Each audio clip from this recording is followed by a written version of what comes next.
प्रयागराज के बराबर में कौशाम्बी जिले में पाल समाज की बच्ची के साथ जो अन्याय हुआ और उसमें जो पुलिसिया कार्रवाई, उस पे बहुत सारे सवाल खड़े हो रहे। एक पक्ष कह रहा है कि हम पीड़ित हैं, दूसरा पक्ष कह रहा है कि हम पीड़ित हैं। ब्राह्मण समाज के लोग कह रहे हैं हम पीड़ित हैं।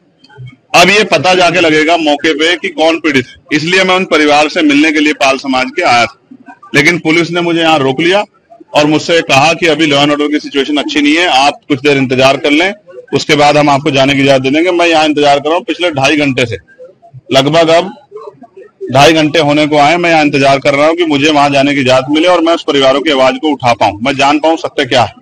इसी तरह करछना में जो अन्याय हुआ कि एक शेड्यूल कास्ट के व्यक्ति को जला के मार दिया, उस परिवार को न्याय मिले, उस परिवार के साथ जो डर भय का माहौल खत्म हो, उसके लिए मैं यहाँ हूँ। लेकिन अभी तक पुलिस ने कोई ठोस जवाब दिया। मैं कुछ देर और इंतजार करूंगा। अगर पुलिस ने जो वादा किया है कि हम आपको जाने देंगे या परिवार से मिलाएंगे, अगर पुलिस पे खरी उतरती तो फिर मैं कूच करूंगा, कौशाम्बी भी जाऊंगा और करछना थाने वाले परिवार से जाकर उनसे मिलूंगा, उनकी न्याय की लड़ाई को मजबूत करूंगा। आप धरने पे भी बैठे हैं, क्या कारण है? मैं इसीलिए बैठा हूं कि क्या उत्तर प्रदेश में कानून व्यवस्था इतनी कमजोर हो गई है कि एक सांसद अपने परिवार से नहीं मिल सकता है?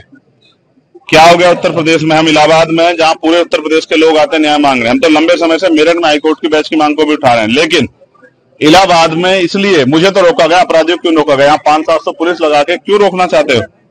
क्या एक परिवार से नहीं मिलने की छूट दे सकते हो आप लोग? तो मैं तो कह रहा हूं मैं अकेला जाऊंगा, आपके साथ जाऊंगा, आप ले चलो, लेकिन मुझे मेरे परिवार से मिलाओ, मैं उनकी तकलीफों को जान दो। अभी उस माँ से मेरी बात हुई, जो बच्ची की माँ, उन्होंने कहा मेरी बच्ची की हालत आके देखिए, हमारी हालत आके देखिए, हम यहाँ डर के साए में, हमारी मदद कीजिए, हमारी आवाज उठाइए।